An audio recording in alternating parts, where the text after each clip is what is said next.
13 men recline on cushions around a low, U-shaped table in a borrowed upper room. Oil lamps flicker, casting long shadows across faces that are exhausted and waiting. This changes his sweat in the garden, his silence before the Roman governor, and his last words on the cross. We must step back to ancient Egypt and make all the nations to whom I send you drink it. Habakkuk warns violent empires that the cup, from the Lord's right hand, is coming around to them, and disgrace will cover their glory. Read the ancient texts, and you realize the prophets do not view God's wrath as an uncontrolled temper tantrum. It is a calculated, terrifyingly precise response to human evil. The imagery is consistent and brutal. The wine of wrath is foaming. It is thick. It makes the one who drinks it stagger and fall in the dust. The Jewish mind understood that human sin accumulates a debt of justice, and eventually, the cup fills to the brim. The cup of wrath is not a metaphor for bad luck. It is the concentrated, undiluted justice of a holy God. The physical torture of crucifixion was horrific. The Roman flagrum stripped the skin from a man's back, leaving raw muscle exposed to the cold air. The iron spikes driven through the wrists severed the median nerves, sending shock waves of fire up the arms. The suffocating weight of hanging from a wooden beam forced a man to push up on nailed feet, just to drag a single breath of air into his collapsing lungs. Many men died on Roman crosses. The blueprint is written in the book of Exodus, chapter 6, verses cease and set. Israel is suffocating under Egyptian whips. Many men face that execution with stoic bravery. If Jesus is only shrinking back from the physical pain of the cross, his reaction in Gethsemane seems entirely disproportionate. But Jesus is not sweating blood because he is afraid of Roman whips. He is sweating blood because he is staring into the cup of wrath. He is looking down into a vessel filled with the accumulated poison of human history.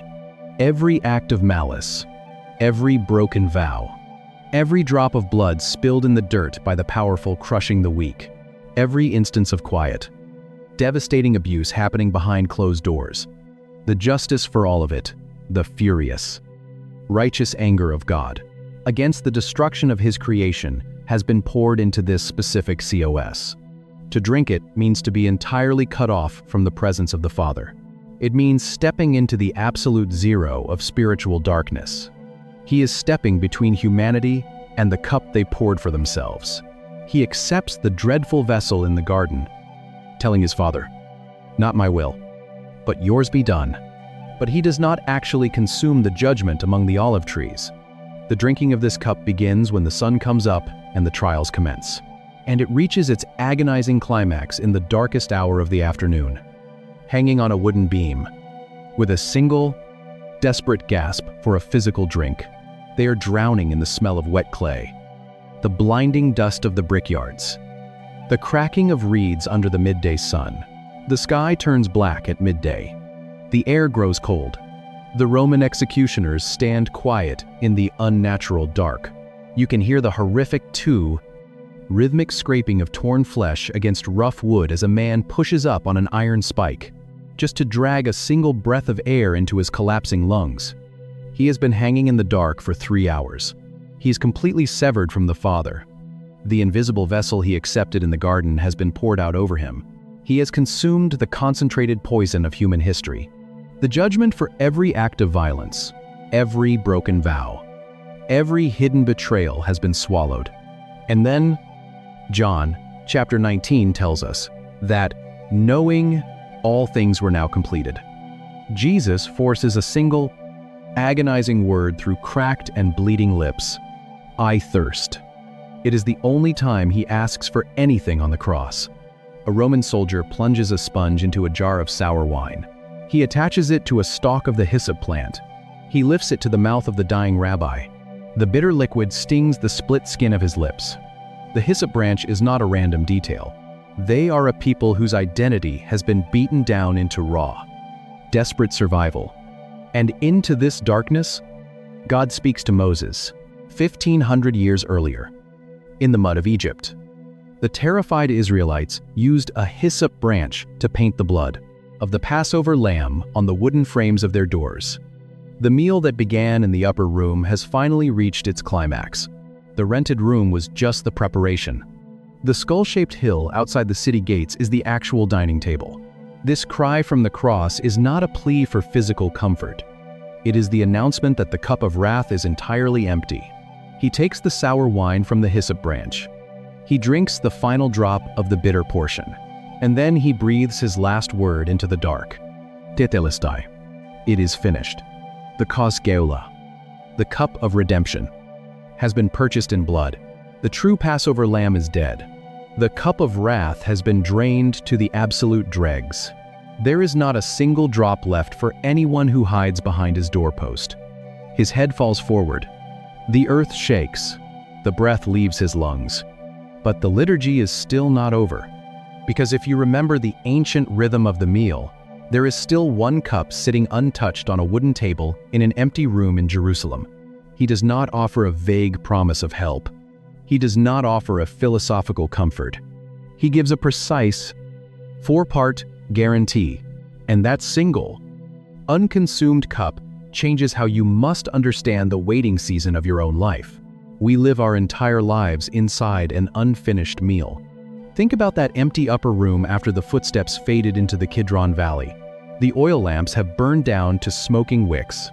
The unleavened bread is growing stale on the rough wooden planks, and the dark red wine of the fourth cup, the cup of praise, sits perfectly still in its clay pitcher, waiting in the cold silence.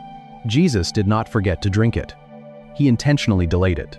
He left the liturgy open so that the rest of human history could walk through the door and take a seat at the table. We exist in the historical gap between the third cup and the fourth. The price of redemption has been fully bled out. But the great wedding feast of the consummation has not yet begun. The delay is not a sign of his absence. It is the architecture of his grace. But living in the parenthesis is incredibly difficult. If you are in a season where the waiting feels like a physical weight on your chest, you need to look at the table. If you are sitting in a sterile hospital waiting room with cold linoleum beneath your shoes, or staring at a bedroom ceiling at 3 a.m., read the Hebrew text, and you find 4 distinct verbs, 4 sequential declarations of divine intent. I will bring you out from under the yoke, carrying a grief you cannot even articulate to your own family. It is so easy to believe the story is broken. It is easy to look at the disease, the divorce, the betrayal, or the suffocating silence, and assume the meal has been permanently abandoned. You feel an ache that insists the world is not yet what it is supposed to be. That tension is not a lack of faith. It is a deeply biblical reflex. You are feeling the gravity of the untouched cup.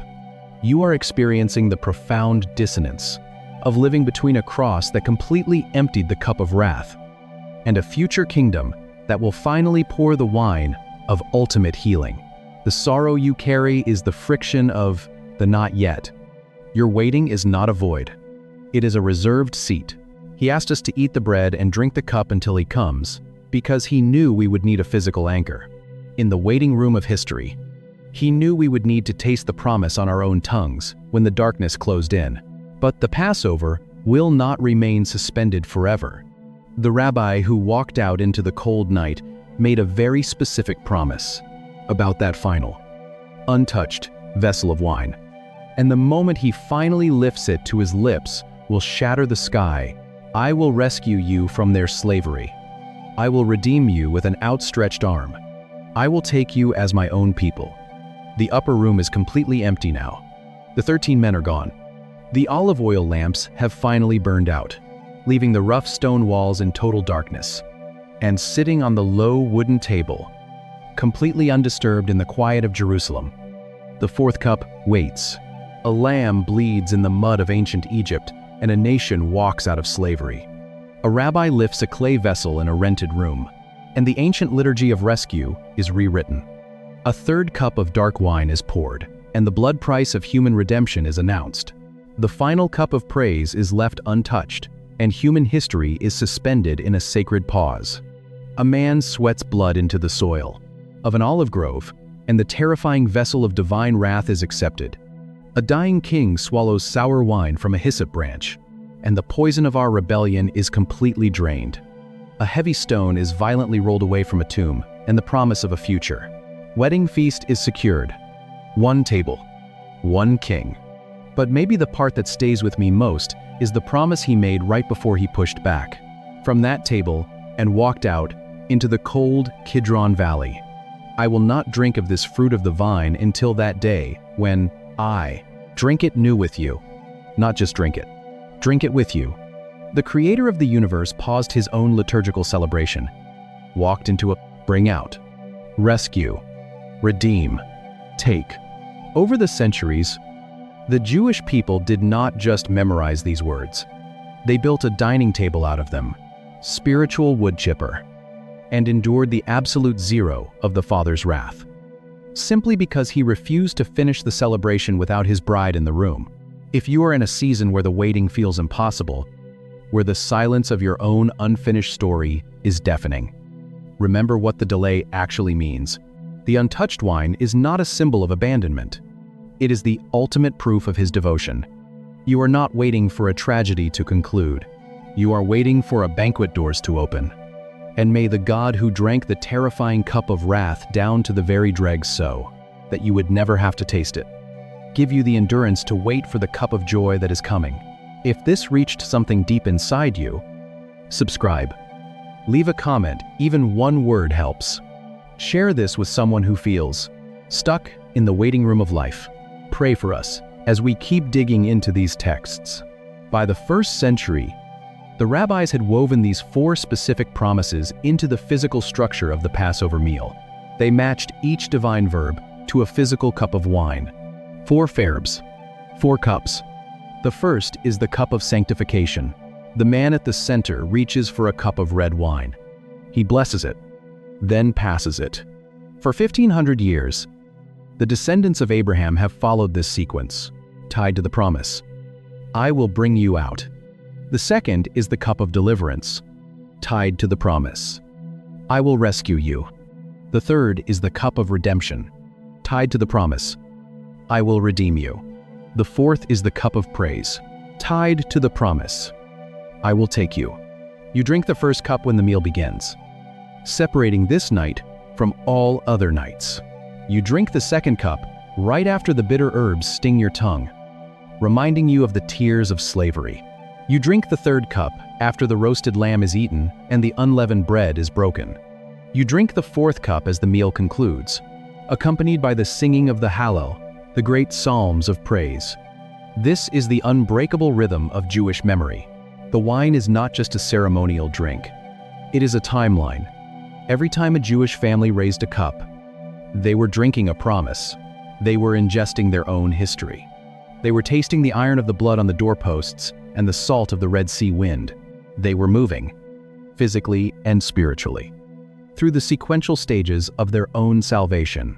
You cannot skip a cup. You cannot change the order. To alter the sequence is to alter the very nature of God's rescue. Now, step back into the upper room in Jerusalem. It is the Passover Seder. Unleavened bread is broken at specific times. 4 cups of wine are poured, each representing a different promise God made in the dark. Jesus and the 12 are moving through this ancient choreography. The olive oil lamps are burning low. They have shared the first cup. Jesus has washed their dust-covered feet. They have shared the second cup. They have told the story of the Egyptian plagues. They have eaten the lamb. The meal is progressing exactly as it should. The disciples know the rhythm. They know what comes next. But as Jesus lifts the bread and reaches for the third cup, the entire meaning of the Passover is about to shatter and reform. The roasted lamb has been consumed. The unleavened bread has been broken. Jesus reaches across the low wooden table and picks up a clay vessel. The heavy red wine sloshes against the rim, catching the amber flicker of the oil lamps. The upper room is completely quiet now. Everyone is watching him. This is the third cup. Luke chapter 22, verse 20 records the moment. In the same way, after the supper, he took the cup, saying, "This cup is the new covenant in my blood, which is poured out for you." To the men sitting in that room, this specific vessel represents The third promise of Exodus 6, I will redeem you with an outstretched arm. The Hebrew word for this redemption is geulah. It comes from the root gal, the legal duty of a kinsman redeemer to buy back a family member who has fallen into slavery. It is an economic term. Most read the Gospels and assume a bittersweet farewell. They see bread broken and hear a command to remember, assuming a seamless transition to a modern Christian sacrament, a debt settled in silver or in blood. But the noun for the vessel itself carries a weight that changes how you read the rest of the night. The word Jesus is holding in his hand is the Hebrew kos. It literally means a cup. But in the ancient Jewish imagination, your kos is your allotted portion. It is your destiny. It is exactly what God has poured out for your life to drink, whether it is sweet or terrifying. King David uses it in Psalm 16 when he writes, "The Lord is my chosen portion and my kos." He uses it in Psalm 23 when he declares, "My kos overflows." Your cup is the fate assigned to your name. That definition changes everything about the transaction happening at this table. Jesus holds the kos geulah in his calloused hands, looks at his closest friends, and rewrites the Exodus. He does not point backward to the lambs slaughtered in Egypt. He points to his own veins. The wine is not a memorial of an ancient rescue. It is the down payment on a new one. He is telling them that his kos, his divine allotment, his inescapable destiny, is to become the blood price for their geulah. He drinks. He passes the heavy cup around the table. The disciples drink the sweet, dark wine, tasting a covenant they do not yet fully understand. But if you look at the strict architecture of a first-century Passover, at the precise sequence of what is eaten and poured, you realize the ancient script is actually broken. According to the rigid liturgy of the Passover, there is only one step left. The final movement of the meal is the pouring of the fourth cup, the cup of praise, accompanied by the singing of the great Hallel Psalms. It is the moment the celebration peaks, the moment the final promise of God is consumed. But as the third cup returns to the center of the table, Jesus does something that leaves the room stunned. Read Matthew chapter 26, verse 9 and 10. Jesus has just passed the third cup of redemption around the table, and then he delivers a sentence that halts the ancient liturgy in its tracks. I tell you, I will not drink from this fruit of the vine from now on, until that day when I drink it new with you in my Father's kingdom. He draws a line in the sand. He is refusing the fourth cup. In Mark's account, the text simply notes that they sang a hymn and went out to the Mount of Olives. They sing the Hallel, the traditional concluding psalms of praise, but the final wine remains completely unconsumed. Imagine the jarring dissonance of that moment for a first-century Jewish mind. It is the cultural equivalent of a priest walking away from the altar right before the communion bread is distributed, or a bridegroom leaving the ceremony right before the vows are spoken. The dark red wine sits stagnant in the clay pitcher. The ritual is ruptured. The Last Supper is not a completed ritual, it is an interrupted one. The real question is not what Jesus started that night, but what he refused to finish. If feeling the tension of this unfinished meal is stirring up questions you've never considered, you're exactly who this channel is for. Drop a thought in the comments and hit subscribe, because every week we go deeper into the text than you knew was possible. So, Jesus pushes back from the wooden table, stands up, and walks out. But why stop? Why leave the cup of praise untouched? Because the four promises of Exodus are strictly chronological, and Jesus knows exactly where he is in the timeline. The third cup, the kos geulah, was the promise of redemption. He has just inaugurated that covenant, but he has not yet paid the physical cost. The transaction has been announced in the upper room, but the blood has not yet hit the Roman pavement. The fourth cup represents the final promise of Exodus. I will take you as my own people. That is the wedding feast. That is the consummation of all things. Jesus cannot drink the wine of the grand celebration when the brutal bride price has not yet been bled out on a wooden beam. He is intentionally suspending the meal. He is pausing human history. The fourth cup is not forgotten. It is delayed. The Last Supper is an open parenthesis. It is a meal that stretches from a borrowed, lamp-lit room in Jerusalem, across 2,000 years of time. At the climax, he simply stops. He leaves the final movements hanging, leaves a cup untouched, stands up, and walks out into the cold night toward the olive trees, waiting for the king to return and finally finish the liturgy. Every time believers take communion, they are living inside that sacred pause. But as the men descend into the shadows of the Kidron Valley, the night wind blowing cold against their faces, Jesus is no longer thinking about the sweet wine he just left behind on the table. He is agonizing over a completely different cup that is waiting for him in the olive trees. They cross the ravine. The Kidron stream runs black in the moonlight. The wind drops. The ancient olive trees of Gethsemane twist upward, their thick wooden trunks scarred and silent in the dark. He leaves 8 men at the gate. He takes 3 men further in. Then he steps away alone. He falls forward. His face hits the dirt. The soil is cold and unforgiving against his skin. The smell of crushed olives and damp earth fills the air. And then he begins to break. He does not stagger. He collapses. This is a man who commanded hurricanes to stop. This is a man who walked through angry mobs. This is a man who called a 4-day-old corpse out of a stone tomb. But here, in the dark, he shatters. He begs. Mark chapter 14 records the agonizing sound of his voice bleeding into the night. Abba, Father, everything is possible for you. Take this cup from me. There is that word again. Cup. Kos. It is like listening to a grand symphony with the orchestra walking off stage before the final chord, leaving the entire room suffocating and deep. Unresolved. Heavy tension. Just 2 hours ago, he held a physical vessel of sweet red wine. He held the ancient promise of redemption. He passed it to his closest friends in the warm, flickering glow of the upper room. But the cup waiting for him in the garden is violently different.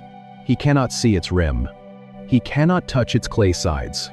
But he can feel its massive weight crushing his chest. The medical phenomenon is called hematidrosis.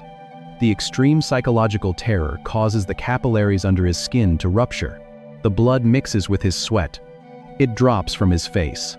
It soaks into the dust of the olive grove. The cup in the garden is not a physical vessel. It is a terrifying spiritual inheritance. 3 times, he begs for an alternate path. 3 times the silence of heaven presses back down on him. The sweat drops. The blood pools. The night stretches. He looks back at his friends. They are curled up in the dirt, fast asleep. Their eyes are heavy with sorrow. They cannot stay awake for a single hour. He is entirely isolated. The torches of the temple guards are already burning near the eastern wall of the city. The footsteps of the betrayer are echoing on the stone. The clash of Roman iron is coming. The timeline is locking into place.